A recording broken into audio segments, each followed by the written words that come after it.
예, 잘 오셨습니다. 오늘 또 기다리던 분들도 오시고 또 나오지 못하신 분들도 있습니다. 몸이 불편하고 또 아프셔서 못 오신 분들도 있고, 그러나 하나님께서 올 한 해 이제 두 번째 주일을 달려가고 있는데 모든 것이 순조롭게 출발이 되는 것 같아서 감사합니다. 교회 사역도 그렇지만은 제일 우리에게 중요한 것은 우리가 공동체라는 것, 이 신앙의 공동체, 청량동 축복교회와 함께 또 한 해를 열어가는 이 서로 간의 소속감과 또 서로를 소중히 여기는 이 마음이 서로 간에 확인되고 또 서로 삼겹줄 신앙으로 이렇게 엮어져 가는 그런 우리가 되기를 소망합니다. 예. 각자가 나는 오늘 무슨 일이 있어 못 나온다, 그런 사정이 있어서 그냥 내가 안 나가, 그러지 아니하고, 제가 기쁜 것은 못 나오시는 분들이 저에게 연락을 해 온다는 것이죠. 목사님 이만해서 이번 주일날에는 자리를 비우게 되었습니다. 또 멀리 다녀오게 되는데 또 잘 다녀올 수 있도록 기도 부탁드립니다. 이것이 저는 무엇보다도 기쁜 거예요. 저도 기다리지 않고 이만해서 못 오셨구나. 이런 것이 우리의 신앙생활이 하나님 앞에서 잘 세워져 가는 그런 하나의 표징이라고 보는 거예요.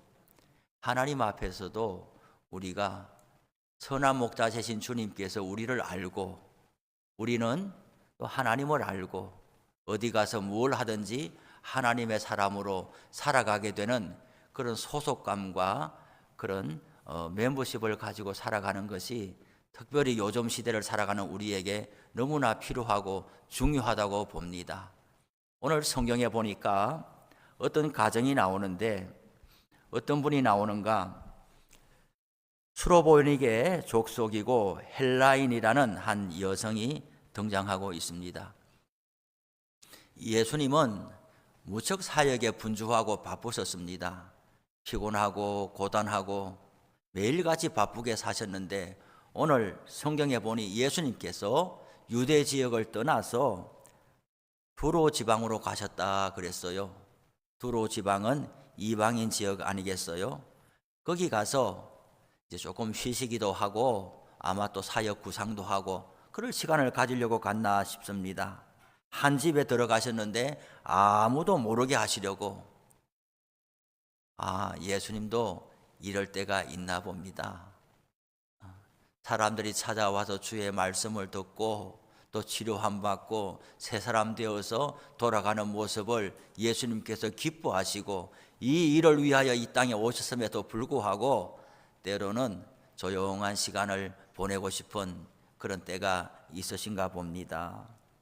그런데 빛이 어디를 가든 드러날 수밖에 없잖아요. 예수님이 어디를 가든 예수님이 계시다는 소문이 안 날 수가 없죠. 여기 한 여인이 예수님을 찾아왔는데 이 여인은 사정이 있는 거예요. 가정에 형편이 있는 거예요. 어떤 형편이 있는가? 어린 딸을 두었다라고 그랬어요. 아버지 이야기는 없는 채 어린 딸을 둔 한 여자가 있다라고 그랬어요. 그러면 딸이 있는데 어리다라는 수식어가 붙어 있어요. 어린 딸은 어머니가 잘 돌봐서 인생의 어느 시점까지 양육해야 될, 또 잘 돌봐야 될 그런 책임이 어머니에게 있는 거죠. 그리고 그 어린 딸이 얼마나 사랑스럽겠어요. 그런데 또 그 어린 딸에 대한 수식어가 또 있어요. 귀신 들린 어린 딸을 둔 여자라 그랬어요. 사람이 육신이 병들고 아프면은 스스로도 자신감도 떨어지고 모든 것이 위축되고 또 사람도 만나기 싫고 그저 자꾸만 뒤로 물러서게 되고, 이만큼 우리는 육신을 지니고 살아가는 사람이라 피할 수 없는 것 같아요. 아무리 천하장사라도 몸이 약해지면은 자신감이 자꾸 떨어지게 되더라고요. 저도 청년 때에 그렇게 위중하게 병든 거는 아니지만은 왠지 자꾸만 몸이 좀 이렇게 시원치 않고, 또 부모 형제에게 도움을 청해도 걱정만 하지 날 도와줄 그런 입장도 못 되고, 그래서 세상 물정 모르고 이제 농협에 간 적이 있어요. 약값을 좀 얻으려고, 거기 대출이라는 걸 하려고 은행 가면 돈을 빌려주는 줄 알았어요. 그래서 그 은행에 가가지고 상담을 받으면서 좀 돈을 빌리고 싶다 그랬더니 그 직원이 뭐라고 하느냐 하면 담보를 이야기하는 거예요. 이 담보가 뭡니까? 하니까 아니 뭘 믿고 돈을 빌려주겠느냐 이렇게 하는 거예요. 지금 어디 사느냐? 자취방에 삽니다. 월 얼마입니다. 직업은 뭐냐? 아직 학생입니다. 이 몇 가지 묻더니 대출이 안 되겠습니다. 그러는 거예요. 병원에도 가야 하고 약도 타와야 되겠는데 이 돈은 없고 은행에 갔더니 대출은 못 해준다. 그러다 보니까 점점 이 자신감이 없어지고 그만 사람도 만나기 싫고 자꾸만 자취방에 이제 움츠러들게 되고, 그 자취방에 창문이 하나 있는데 창문에 빛이 들어오는 것도 싫은 거예요. 그 창문에 커튼도 자꾸 닫아버리게 되고 불도 자꾸 꺼놓고 싶고 그렇게 되더라고요. 그러면서 내가 누구를 찾아가고 싶은 생각도 없지만 누가 날 알아보는 것도 싫은 거예요. 모자를 하나 사가지고 이 모자를 이게 앞이 안 보이게 밖에 이제 돌에 걸려 넘어지지는 않을 만큼 모자를 창을 이렇게 내려가지고 그저 땅만 보고 이렇게 다닌 적이 있어요. 저를 아는 사람이 그래요. 왜 모자를 이렇게 깊게 내려 쓰고 다니냐고, 그러다가 넘어지겠다고. 제가 뭐라 그랬냐 하면 다 싫다고, 세상도 싫고 다 싫다고, 어차피 되는 일도 없고 자꾸만 또 몸도 안 좋아지고 약과 병원비도 잘 못 되고 하니까 그냥 내 인생에 정해진 바가 이런 건가 보다 이렇게 살겠다고. 제가 누굽니까? 모태신앙으로 태어난 아들이에요. 어릴 때부터 가정예배 지키고 그렇게 주일학교 빠지지 않고 중고등부 회장 다 하고 그냥 그렇게 믿는 집의 아들로 자라난 사람이란 말이에요. 그래도 이 나이가 들어가고 청년 시기를 지나고 이제 내 힘으로 인생을 열어가야 될 그런 때에 감당이 안 되니까 점점 위축되고 그러더라고요. 크게 제가 위중하고 그런 건 아니지만 모든 것을 자신감을 잃어갈 때에 세상이 싫어지더라는 거죠. 당사자도 그런데 그런 사람, 물론 저는 자취하고 혼자 나와 있으니까 제가 그래 사는 줄 부모 형제는 모르는 거죠. 그런데 오늘 성경에 보니까 육신의 몸에 병들미 있거나 다쳤거나 이것이 아니고 귀신 들린 딸을 두고 있는 엄마, 어떻게 치료해야 됩니까? 게다가 이방인이잖아요. 헬라인이잖아요. 수로보니게 족속이잖아요. 이 사람은 하나님을 모르는 거죠. 인생의 어느 시점에 그 이쁜 딸이 귀신 들려가지고 부모의 입장에서는 뭐라도 치료하고 고치고 싶었지만은 사방으로 해도 길이 없고 고침받지 못하니까 그렇게 살아가는데 당사자인 그 딸은 또 얼마나 괴롭겠냐고요. 본인도 괴롭고 힘든 여정이고 살기 싫은 마음들이 가득하겠지만 그 딸을 함께 살고 있는 부모의 마음은 더할 것이란 말이죠. 우리 사람의 마음이 다 똑같아요. 특히 나이가 60, 70, 80 되면서 저는 자기가 어느 대학교 나왔다고 말하는 사람 본 적이 없어요. 이렇게 교회 생활을 오래 하고 목회를 해도 나이 60 넘어가고 70 넘어가고 하면서 자기 자신을 이야기하는 사람을 별로 본 적이 없어요. 뭘 이야기하느냐? 자식 이야기하고 손자 이야기하고, 자식과 손자의 자랑이 나의 자랑인 거죠. 내가 약해지고 무너지더라도 내 다음 세대가, 내 아이들이 잘 된다면은 나는 그것으로 족하다. 여러분, 배가 이렇게 가는데 이렇게 큰 파도를 만나가지고 구명정이 몇 개밖에 없다. 그러면 여러분들은 그걸 타시겠어요? 타고 싶죠. 그를 타고 나도 살고 싶죠. 사람의 마음이 그럴 수 없을걸요. 그 배에 애가 있다면은 애를 태워올 수밖에 없겠죠. 사람이 어떻게 안 그럴 수가 있어요? 애를 바다에 던지고 자기가 살고 싶은 어른이 세상에 어디 있겠어요?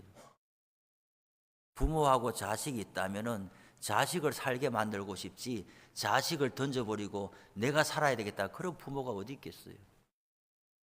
부모의 마음은 다 똑같은 거예요. 내가 나를 버리더라도 자식을 살리고 싶은 거죠. 그래도 그런 길이 있다면 내가 그렇게 하고 싶지만은 내가 그럴 길이 없는 거예요. 병든 자식을 살리고 싶은 마음은 내 목숨을 던져서 살리고 싶은데, 그런데 살릴 수가 없는 거죠. 보는 부모도 너무나 참담하고, 또 부모에게 근심이 되고 있다는 그 자기 인생 존재에 대한 그런 부끄러움과 미안함과 죄송함으로 자식 본인도 너무나 인생이 하루하루가 힘든 거죠.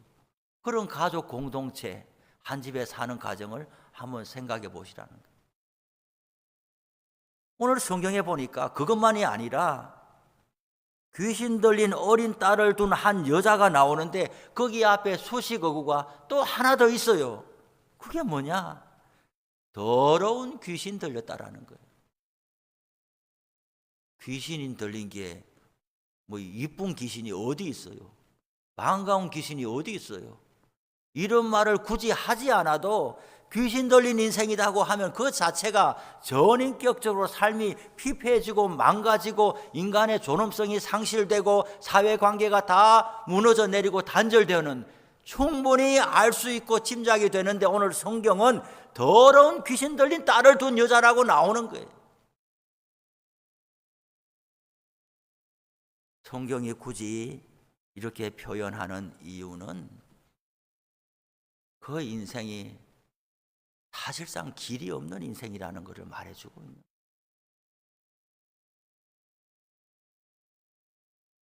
이런 가정, 이런 부모, 이런 딸 자신, 하루하루 사는 게 반가울까요? 그런데 이 여자가 예수의 소문을 듣고 그랬어요. 사람은 자기가 관심 있는 것을 듣게 돼 있어요. 오늘 한 시간은 우리가 예배를 드리지만은, 오늘 제가 이렇게 설교를 하지만은 자기하고 관련된 일이 들리면은 그 설교가 은혜롭다 이렇게 되고, 도대체 무슨 이야기인지 모르겠다, 남의 이야기다, 성경에 나오는 이야기다, 그러면은 그냥 지루하고. 찬송도 마찬가지예요. 모두가 찬송을 부르지만은 그 찬송가의 그 한 구절 한 소절이 내 인생이 담겨 있는 것 같다, 내 이야기 같다 싶으면은 어찌 내 이야기 같은 게 찬송가에 들어있느냐 하고 너무나 찬송가를 바짝 당겨서 부르게 되는 거예요. 세상에 소식이 얼마나 많은데 자기하고 관련된 소식에 귀가 열리고 마음이 가게 돼 있는 것이죠. 그러므로 우리는 어디에 마음을 두고 있느냐가 중요한 거예요. 마음을 두느냐, 어디에 사람이 관심을 두고 열정을 쏟고 있느냐, 그것이 무엇이냐, 그 대상이 무엇이냐, 그것이 그 사람의 길을 열어주는 것이죠.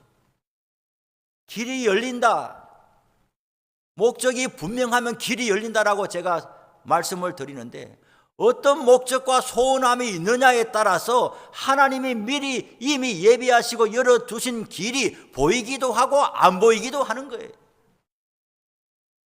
그러므로 현재 무슨 길이 열렸느냐 보다 더 중요한 것은 나의 소원함이 뭐냐는 것이 더 중요한 것이죠.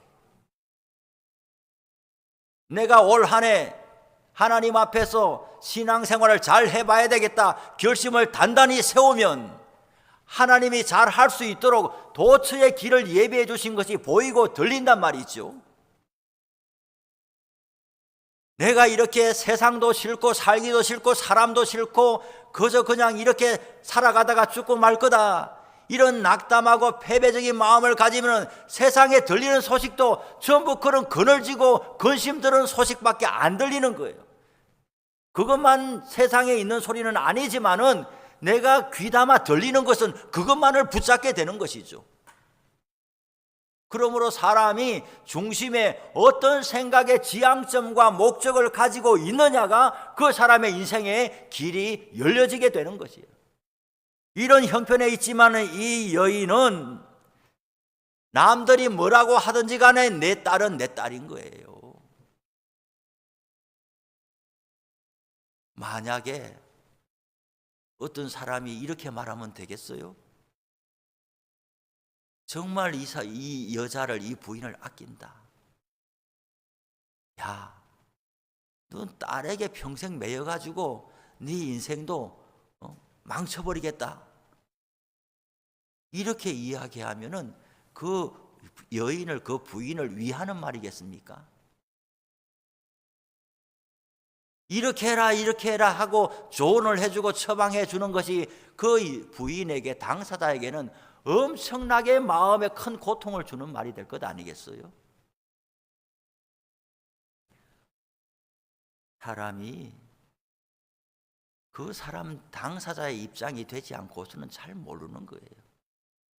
때로는 우리가 위해 주는 말도 아낄 필요가 있어요. 큰 사고를 당한 사람들, 위중한 병에 있는 사람들, 또 어떤 장례식에 어떤 갔을 때에도 우리는 너무나 매끈매끈한 정답을 가지고 수학 공식 풀듯이 인생을 그렇게 풀어나가려고 접근하고 사람을 대하는 것이, 그것이 하나님이 기뻐하시지 않는 모습일 수가 있다니까요. 누가 정답을 몰라서 이렇게 살고 있느냐? 인생에 이해할 수 없는 측면들이 너무 많고 내 마음과는 다르게 내가 할 수 없는 일들이 너무 많고, 그런데 거기에 정답만 계속해서 이야기하는 것이 그 사람의 마음을 움직일 수 없는 것이죠. 때로는 손만 잡아주고 눈만 깜빡이는 것이 그 사람의 마음을 위로하는 것일 수가 있는 거죠. 이런 여인은 다른 사람이 뭐라고 하든 간에 내 딸은 내 딸이라는 것이죠.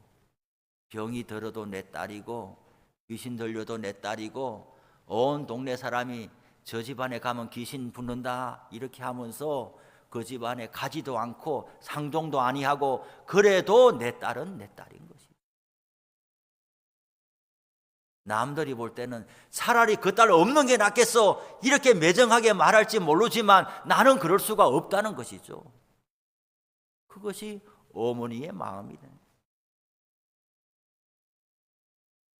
어머니는 어떻게든 이 딸을 고치고 회복하고 온전하게 되어서 이 딸의 미래를 열어주고 이 딸이 잘 살아가는 것을 보고 싶은 그 소원함을 가지고 있는데 예수님이 오셨다는 소식이 들리는 거죠. 나는 평생 예수를 위해서, 예수라는 이름도 잘 모르고 예수를 위해서 한 일도 없고 나는 그냥 한 인간으로 태어나가지고 자식 이렇게 키우고 그냥 나 먹고 살고 이것밖에 세상에 한 일이 없는데 염치불구하고 예수님을 찾아가게 만든 것은 딸에 대한 지극한 사랑인 것입니다.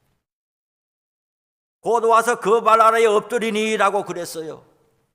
우리는 하나님의 축복을 받아 누리면서 살아가야 되는데, 하나님의 자녀로서 우리가 하나님께 기쁨이 되고 우리 자신의 인생도 보람 있고 가치 있고 의미 있고 살아가야 되는데, 때로는 이 체면과 자존심 때문에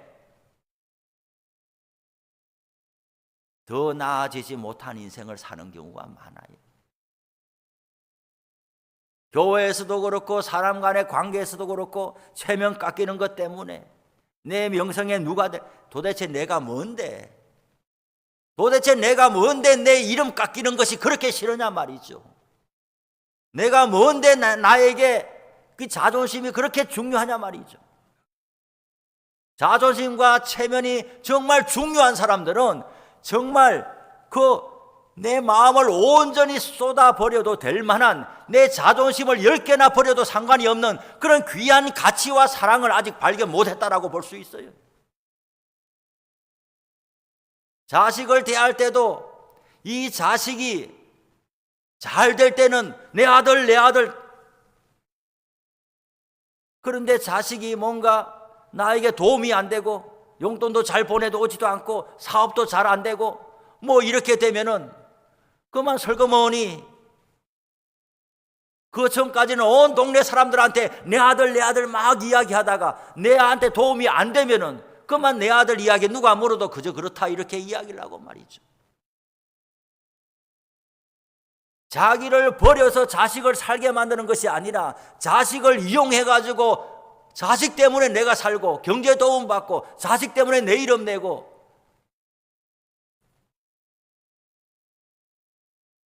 이런 모습이 아니라 못난 자식도 내 자식이다. 그리고 어떻게든 예수님 앞에 가가지고 이 내 자식을 새롭게 하나님 고쳐주시리라.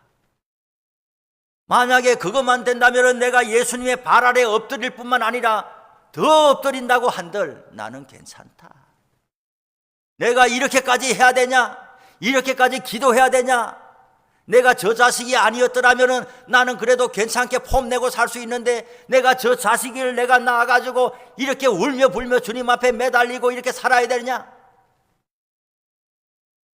그런 자존심 체면 좀 버리시죠.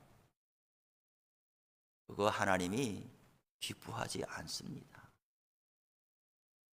하나님은 오늘 이 여인의 모습을 보면서 어디서 많이 본 것 같다 그러시는 거예요. 제가 주보에 우리 교회가 어떤 교회가 되었으면 좋겠느냐 주보에 광고란에 써놨는데, 그 중에 하나가 기시감이 드는 교회, 그렇게 써놨어요. 기시감이 드는 교회가 뭐예요? 처음 이 교회에 왔는데 어딘가 와본 것 같은 교회인 거예요. 예전에 젊을 때에, 어릴 때에, 청년 때에 뜨겁게 주님을 섬기고 헌신하고 쓰임받고 기도 열심히 하고 정말 주님의 은혜 가운데 내가 삽니다, 그런 때가 있었는데, 나이 들고 직장 생활하고 객지 생활하면서 그만 방학해버리고 신앙도 그저 예배 출석 겨우 하고 이렇게 살다가 이렇게 하다가 포천까지 왔는데, 우리 교회에 어떻게 와보고서 이 교회 분위기와 성도들의 모습과 예배에 대한 어떤 몰입도와 이런 걸 보면서 드디어 찾았다, 어딘가 와본 것 같아. 언제 와봤지? 이 교회는 처음 왔지만은 내가 예전에 좋은 기억과 추억이 있는 그 교회 모습이 여기 있는 거예요. 처음 왔는데 와본 것 같은 거예요. 신앙의 아름다운 일이 기억의 향수만으로는 그냥 가져 있던 사람들이 이것을 끄집어낼 수 있는 장이 우리 교회에 와서 열리게 된 거예요. 그게 바로 제가 생각하는 기시감이 드는 교회죠. 처음 왔지만은 내가 집에 온 것 같은, 옛 고향 교회에 온 것 같은 그런 마음을 가지고 여기서 신앙을 다시금 일으키고, 과거의 추억만 먹고 사는 것이 아니라 현장과 현재화되는 그런 손에 잡히는 신앙생활로 다시금 연결되고 점포되는 그런 교회가 되기를 원하는 것이죠. 사람은 자기의 관심이 있는 거기에 다른 사람도 그렇게 보겠대요. 제가 예전에 청년 때에 옳게 직장도 못 구하고 주유소 가서 열심히 기름을 넣고 일을 하고 있었어요. 많은 차들, 세상에 그 지방의 적은 도시인데도 한 집에 차를 3대씩 4대씩 끌고 올 때마다 다른 차를 끌고 오고 이런 걸 보면서 너무 부럽고, 나는 자전거 타고 30분을 가가지고 그 주유소 가서 일하고 저녁에 돌아오는데 나는 언제 나도 주차 딱 하고 기름 넣어주세요 이렇게 하고 언제 나는 이런 세월을 맞이해보나 너무 부러웠죠. 그리고 그 자동차에 유리에 붙어가지고 막 이거 유리 닦아가면서 그렇게 있을 때에 나는 언제 저 운전석에 앉아가지고 유리 닦아주는 사람 나도 한번 쳐다보나 그런 생각을 하고 있었어요. 그런데 길이 없는 거예요. 몸도 시원치 않고 직장도 안 되고 어딘가에 소개해주는 사람도 없고 그냥 이렇게 살고 있는데 어떤 사람이 이렇게 와가지고 보니까 그 차가 너무 멋있는 거예요. 뒤에다가 그때 무슨 하버드 대학 무슨 동문회 이런 걸 써가지고 필시 저 사람은 유학 가서 학위를 해가지고 성공한 사람인 거예요. 그런데 그 사람이 차 문을 열고 내려오더니 저보고 뭐라고 하는지 아세요? 돈을 주면서, 기름값을 주는 게 아니에요. 저한테 돈을 주면서 이거 가지고 고기 사 먹고 힘내라는 게. 자기도 유학 가가지고 하는 동안에 이런 거 다 하고 했지만 이런 세월 다 지나고 나서 좋은 날이 오니 저보고도 중학생하고 같이 일한다고 너무 상심하지 말고 이렇게 열심히 일하다 보면 좋은 날이 온다는 거예요. 그분은 지나간 과거의 일이지만은 저의 모습을 보면서 그 사람의 인생을 본 거 아니겠어요? 오늘 성경의 이 여자의 모습을 보면서 단순히 그냥 귀신 들린 어린 딸을 향한 사랑이 지극한 한 여자, 한 엄마를 보는 것이 아니라 예수님께서 이 여자를 보면서 뭐라고 보느냐? 나를 보는 것 같다는 거예요. 흉악히 귀신 들린 어린 딸을 둔 부모의 입장이나 흉악히 사단에게 사로잡혀가지고 사람 같지 않게 살고 있고 영원한 멸망의 길로 걸어가고 있는 인생을 향한 예수님의 마음이나 똑같은 거라는 것이지요. 이 여자를 보면서 예수님의 발 앞에 엎드려가지고 이렇게 딸을 고쳐달라고 하는 여자의 모습을 보면서 하나님 아버지의 마음이 예수님은 보게 된 것이죠. 기시감이 이런 사람이 세상에 있냐? 자기의 자존심과 체면이나 이런 것 모든 것을 다 내려놓고 오직 이 딸을 향하여 딸을 살려야 되겠다는 쏟아지는 마음과 이 사랑의 마음이 인생을 향한 예수님의 마음과 똑같은 것이죠. 로마서에 있는 말씀대로 의인을 위하여 죽는 사람이 간혹 있지만은 죄인을 위하여 하나님을 향하여 거역하고 영화롭게도 하지 아니하고 그렇게 사단에게 매여 살고 있는 사람을 위하여 하나님의 아들을 내준다는 이 말도 안 되는 일. 아마 누군가가 이 세상에 어떤 피조물이 있다면 하나님을 향해서 저런 사람을 하나님의 자녀라고 하실 수 있냐? 저런 사람 때문에 아들을 내줄 수 있냐? 저런 귀신 들린 딸을 그렇게 살리겠다고 애쓰냐? 포기할 수 없다. 못난 자식도 내 자식이다. 병든 자식도 내 자식이고. 이 포기하지 않는 어머니의 사랑이 예수님께서 보실 때에 내 마음하고 똑같은 마음을 가졌구나 하고 고쳐주시는 거예요. 기도를 많이 했냐 오래 했냐 이것이 중요한 것이 아니라 그 마음에 예수님의 마음을 가지고 있는 그것을 보고 예수님께서 오케이 사인을 내려주시는 것이죠. 올 한 해를 이렇게 둘째 주일을 지나가면서 우리도 자녀들에 대한 마음이 많이 있을 줄로 알아요. 포기하지 말기를 바랍니다. 이 여인과 같이 주님께 올려드리고 나중에 보니까 이 딸을 데려오지 못했어요. 딸은 집에 있는 거예요. 여신이 귀신 들린 채 있는 거예요. 어머니가 와서 딸을 위하여 예수님께 간구할 때에 예수님께서 어머니의 기도를 들으시고 집에 있는 딸이 나와버린 것 아니겠어요? 지금 우리 자녀들 중에 병든 자녀가 있습니까? 아니면 사업이나 일로 인하여 큰 근심 가운데 있는 자녀가 있습니까? 장성하여 객지에 가서 신앙을 다 버려버린 자녀가 있습니까? 우리들만 포기하지 아니하면 하나님께서 그 자녀를 고쳐주실 줄로 믿습니다. 내려놓지 말기를 바랍니다. 나이 먹고 이제 내가 어떻게 하느냐, 지도 나이가 50이고 60인데 내가 어떻게 할 거냐, 이런 마음을 버려버리고 이 여인의 마음같이 포기하지 아니하는 어머니의 열정과 사랑의 마음을 가지고 주님 앞에 간구하시기를 바랍니다. 믿음이 어디서 생기느냐? 사랑에서 믿음이 생기는 거예요. 어느 날 갑자기 그냥 있다가 예수님이 오셨대, 그렇게 믿음이 생기는 것이 아니라 딸을 향한 지극한 사랑이 예수님을 찾아가도록 하는 거예요.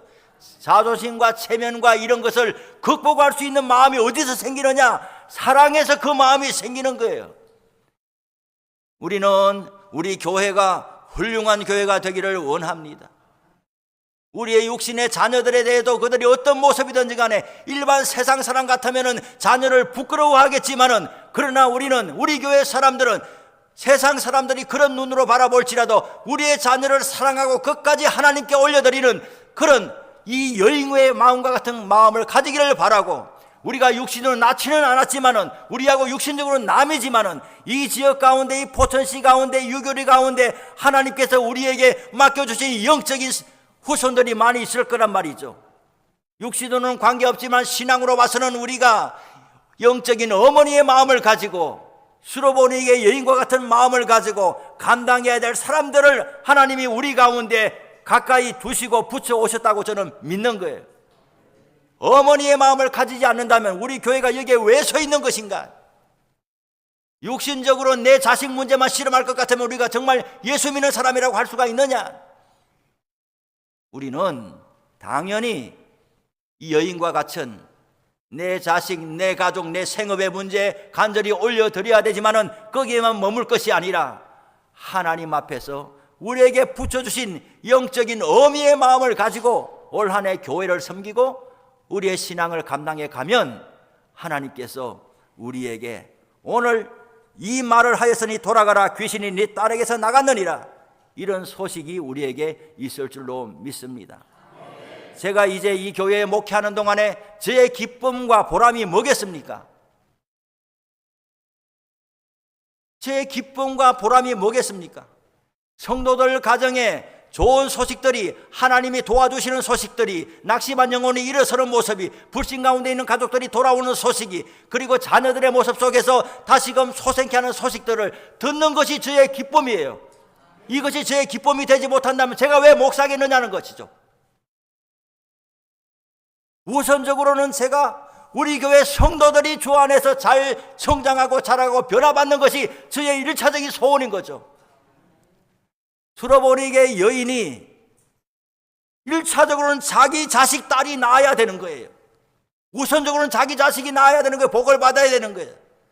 저도 우선적으로 올 한 해 지나는 동안에 우리 교회 교적에 있는 우리 60명 70명의 성도들이 하나님의 은총을 많이 받아야 되는 거예요.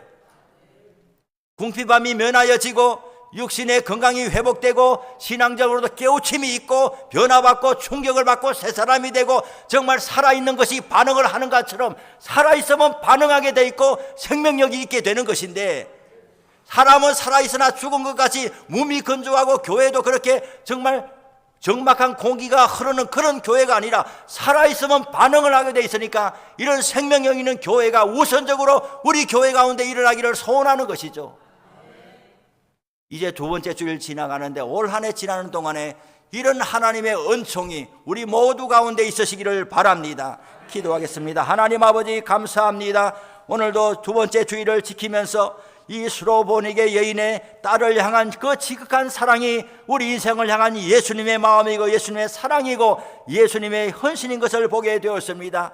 우리도 하나님 이렇게 만져주시고 우리를 이렇게 세워주시기를 원합니다. 또한 어미의 마음을 가지고 영적인 어머니가 되고 어른이 되고 이 지역사회를 책임지는 우리 교회 되게 하여 주옵소서. 예수님의 이름으로 기도합니다. 아멘.